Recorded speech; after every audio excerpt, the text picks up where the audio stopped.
ইকরা বিসমি রাব্বিকাল্লাযী খালাকাল ইনসানা মিন আলাক। ওই রব আপনাকে বানাইছেন কোথায় থেকে? আলাক, জমাট রক্ত থেকে আপনাকে বানাইছেন, মাটি থেকে আপনাকে বানাইছেন।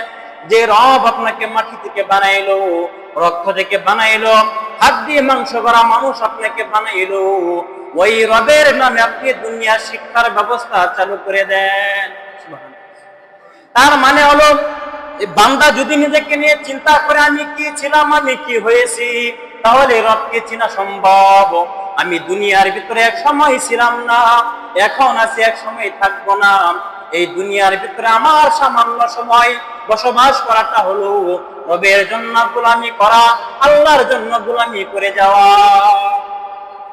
এবার একটু চিন্তা করেন না যে আল্লাহ তাআলা আমাকে বানাইছেন, মায়ের পেট থেকে যখন আমি আসলাম, ওয়ালা কায়াদুন ওয়ালা কুওয়াতা লা, আপনার আমার হাত ছিল ঠিক, কিন্তু হাত নাড়ানোর ক্ষমতা ছিল, এই হাত দ্বারা কোনো কাজ করার ক্ষমতা ছিল না। আপনার আমার পাও ছিল মায়ের গর্ভ থেকে আসার সময়, কিন্তু এই পাও দ্বারা হেঁটে যাওয়ার ক্ষমতা আপনার ছিল না। জবান ছিল ঠিক, কিন্তু কান্না ছাড়া কোনো আওয়াজ আপনার আমার ছিল না। ছিল না। এজন্যই আল্লাহ নবীজিকে পরিচয় দেন, তুমি নিজেকে চিনো। তোমার জবান ছিল, তোমার ঠোঁট ছিল, তোমার পুরো দেহ ঠিক ছিল, কিন্তু তখন কার্যকরী ক্ষমতা তোমার কিছুই ছিল না। আমি আল্লাহ তাআলা ধীরে ধীরে ধীরে ধীরে তোমাকে বড় করে করে জিনিস করে আনলাম। এখন তুমি হাত দ্বারা কাজ করতে পারো, পাও দ্বারা চলতে পারো, জবান দ্বারা কথা বলতে পারো, তোমার জেহেন দ্বারা, তোমার ব্রেন দ্বারা অনেক বুদ্ধি খাটাইতে পারো।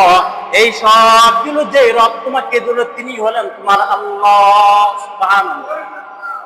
এটাকে বলা হয় তাফসিরে বাইজাবির ভাষায় তাবলীগু শাইই ইলা কামালি শাইআন ফাশাইআন, মানে হলো অস্তিত্বহীন একটা বস্তুকে ধীরে ধীরে ধীরে ধীরে বড় আকৃতি ধারণ করা। যার কোনো ক্ষমতা ছিল না, এটাকে ধীরে ধীরে ধীরে ধীরে বড় করে এক ক্ষমতায় দাঁড় করানোর ক্ষমতা যিনি রাখেন, তার নাম হলো রব আল্লাহ সুবহানাহু। ভাই, এই আল্লাহ তাআলা, এই যে রব, আপনার আমার রব, আপনার আমার মালিক, যে মালিক বিচার দিবসের মালিক হবেন। বিচার দিবসের মালিক কেমন হবেন? আর রহমানির রহিম মালিক ইয়াউমিদ্দিন। আল্লাহ বলেন, দেখো আমি যে মালিক হবো কেন, আমি তো সেই দিন প্রধান বিচারপতি হতে পারতাম। আমি তো সেদিন বিচার দিবসের দিন হাসরের মাঠে সমস্ত মানুষকে এক কাতারে দাঁড় করে আমি সেই দিন অন্যায় আর ইনসাফের বিচার পাল্লা দাঁড় করে আমি রব সেদিন প্রধান বিচারপতি হতে পারতাম।